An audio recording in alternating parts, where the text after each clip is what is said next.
this is really good news. I'm really happy about this. You will all remember that Jordan was really at the forefront of reporting at Standing Rock. So many people write to him, constantly, or in the chat or whatever, and say, oh man, Jordan, I started following your reporting at Standing Rock. It was incredible. He kept the cameras there. He's had Native Americans tell him that the reason the cops were not more violent is because he was there and because his cameras were there. It was stunningly good journalism, just really, really good journalism. When really a lot of unfortunate things happened at Standing Rock. Of course, they were, it was the No DAPL, No Dakota Access Pipeline movement, led largely by Native Americans. So what, one horrible thing that did happen is that many protesters got arrested for various reasons. One in particular got arrested and basically tackled by police. This person I'm talking about is Red Fawn. So she was a medic at Standing Rock. She was sometimes on the security team. She had dedicated her whole life to fighting against this pipeline and fighting for people. From all accounts, she was a peaceful person, not a dangerous person. She was, according to her sister Red Dawn, she was a tiny person, certainly not a threat. But somehow, one day, she was tackled by police. Then there was a kind of pop that does not really sound like a gunshot, but somehow she got locked away. She was put in jail on, on gun charges, on attempted murder, really severe things. And watching the video, which we will do, there just was no way that she had fired a gun. For one thing, she didn't own a gun. She didn't have a gun. So the narrative at one point had changed to, oh, she grabbed one of the officer's guns and that's what she did. She shot it.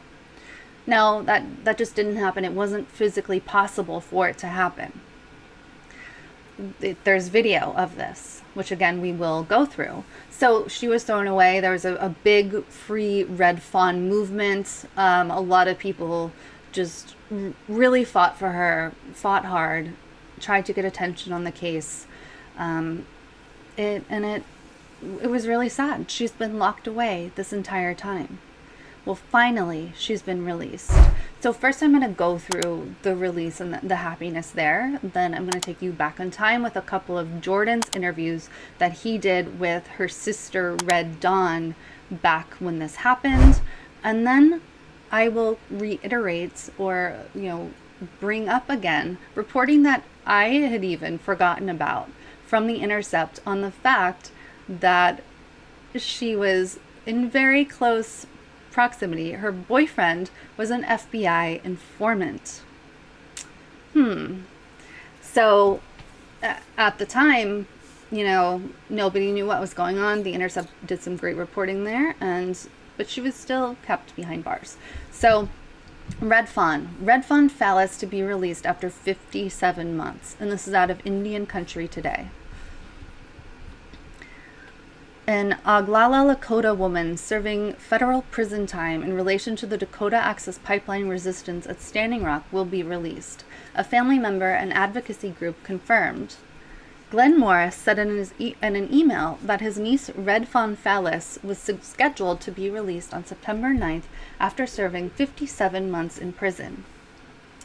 I appreciate Indian Country Today's interest in her case, as she is the most severely sentenced water protector from the DAPL protest at Standing Rock, while the real criminals continue to pump oil through the pipeline in violation of the 1851 and 1868 Fort Laramie treaties and U.S. environmental laws, Morris said in an email. She deserves to be honored as a heroic woman, defender of the water, the land, and the people. Claudia Coons with Stand with Red Fawn also confirmed Fallis's scheduled release. Fallis now heads to a re-entry program, Morris said. The program is designed to assist incarcerated individuals with a transition to their community after release.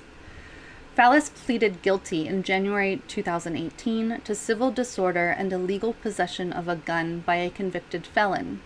She was accused of firing a handgun 3 times while resisting arrest during protests in North Dakota against the oil pipeline in October 2016, according to the Associated Press.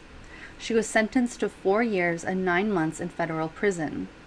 Fallis was 39 at the time of the sentencing. She had been incarcerated since October 26, 2016, and received credit for time served when sentenced in 2018. Fallis's arrest was one of 761 that authorities made in southern North Dakota during the height of protests in 2016 and 2017. At times, thousands of pipeline opponents gathered in the region to protest the $3.8 billion project to move North Dakota oil to Illinois, but the effort didn't stop the project. A Facebook page dedicated to Fallis called Free Red Fawn has 30,000 likes and periodically shares updates of Fallis. It says Fallis will be released to a halfway house soon and asks for financial support. The controversial pipeline remains a hot topic. Earlier this summer, a federal judge ordered the pipeline to shut down and remove all oil within 30 days. Nearly a month later, a federal appeals court reversed the judge's order pending a full environmental review. So that is great news. It's really, really great news. I am so happy for her and for her family and for water protectors that she is finally out of jail. At the same time, she should have never been put in jail. There was no reason to put her in jail. This was all for profit. The fact that Red Fawn was in jail at all was because profits are more important to these people than people's lives. Horrible. Here is one of Jordan's interviews with Dawn, her sister. It doesn't, to me, it doesn't even, I'm not even sure it's a gunshot. It sounds like almost like just a, like an air, like a shot of air or something like that. But you see, 2 of those shots and all hell breaks loose. But again, Red Fawn was pinned down by 6 or 7 officers. So my common sense detector would say she would have to be like Catwoman, X-Man, Superman for that. So can you kind of talk to me, whatever you're legally allowed to say? Well, so Red Fawn is 5'2", like 110 pounds. So she's a very, very tiny woman. And I got a phone call on Thursday, October 27th, saying, we need to get here. Red Fawn was tackled. Well, she was targeted, tackled, and shot close range with rubber bullets and beaten up pretty badly. And so I got in my car, I came here, I got here the morning of Friday, and I was trying to find out information on her condition, where she was at, if she needed medical attention, because according to everybody, she had been beaten up pretty badly. I couldn't get any information, and so I called the different locations where they were holding the water protectors without any luck, and it wasn't until Monday, 4 days later, that we found out anything about her. And on Thursday, Morton County Sheriff had said no shots were fired. He could not confirm any shots were fired. And then, 4 days later, they've crafted this story that she is charged with attempted murder. And when they released the mugshot, I mean, all of us were just completely taken back because of how bad her face was bruised. Like, she can barely open her eyes, so she was beat up pretty badly. Okay, so that's the first video. You heard, of course, her describing Red Fawn, and you saw behind Jordan that they had overlaid the video of Red Fawn being tackled in the background by police. And you can see from that video, there are so many police right on top of her in a tackle. Her mugshot, you could see her face was all bruised up. And her sister said she doesn't own any weapons. She doesn't own a gun.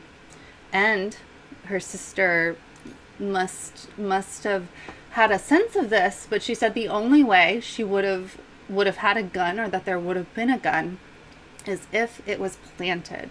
So keep that seed in your mind when I get to that Intercept article. I do also want to show you part of an interview that Jordan did with Red Dawn, again the sister, at the inauguration a few months later, the presidential inauguration. So this interview is in DC. Yeah, she's been in prison since October 27th and just going over the holidays and everything. And her mother, Troylyn Yellowwood, had passed away in June of this year, so this was the first holiday without Troylyn. And okay, so yeah, so it's been very difficult not having Red Fawn here. It's been very, very difficult for the family, and this is the first holiday season without her mother, and just trying to continue to see positive. For us, it's been very difficult, and it's interesting because when we talk to her, she's kind of like the light of our hope and everything, and she's remained strong and positive throughout this whole process. So we'd like to be her rock, but it turns out that she is ours, and so. Okay, so that kind of gives you an idea of what happened back then. Great interviews there with her sister that give you a peek behind the scenes. It's just an incredibly baffling case. And then there were additional charges lobbed against her that made no sense. None of it made any sense at all. The Intercept, let's see when this was. So this was December 11th, 2017 by Will Parrish. The Intercept often does great investigative work, and they have, a platform that Status Coup doesn't have yet. So it's good when they come out with stories like this that shine a light and are truth to power. So an activist stands accused of firing a gun at Standing Rock. It belonged to her lover, an FBI informant. So, as you saw when Jordan was interviewing Red Dawn, they kept hinting or predicting that there was something weird going on. Red Fawn wouldn't have owned a weapon. She didn't own a weapon.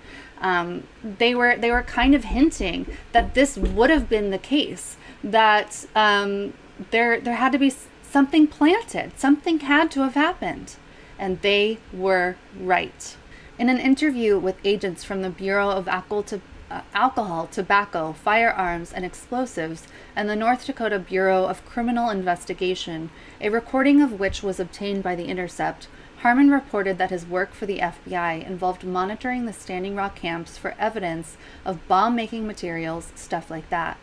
Asked what he discovered, Harmon made no mention of protesters harboring dangerous weapons, but he acknowledged storing his own weapon in a trailer at the Water Protectors Rosebud Camp, the same .38 revolver Fallis is accused of firing. Harmon spent the day of October 27th with Fallis and was nearby during her arrest. He continued to withhold his FBI affiliation from his then-girlfriend in phone conversations with her while she was being held at the Morton County Jail in Mandan, North Dakota, records show. That the gun that she was alleged to have had in her possession and was alleged to have fired was actually her brand new boyfriend's gun, and that he also was an FBI informant. He was supposed to be there to report on the actions of the protesters, and he was part of intelligence operations designed to take the protesters down, to stop them, all in the name of profit. All in the name of profit for the Dakota Access Pipeline. Again, that story certainly should have made major news. Everybody who reads that story should be astonished and disgusted and, writing letters and protesting that. But it's hidden, it's buried. Only The Intercept reported this. From what I know, they were certainly the first. So when you combine the impact that this has had on Red Fawn and her life and her commitment to justice and to the people and to water being necessary for life, and to this breaking a treaty, a very long-standing treaty. You know, she's a hero, and she was locked in jail and only just now got let out. I definitely encourage you to share Red Fawn's story all over the place and check out the Stand with Red Fawn pages and all of that, and keep up to date on her case. Hope you enjoyed that last video. Hop on over to statuscoup.com where you can sign up for our email list and become a member for as low as $5 to $10 a month. Membership is how we grow. That's statuscoup.com/join. And remember, join our email list so we can grow the revolution with you.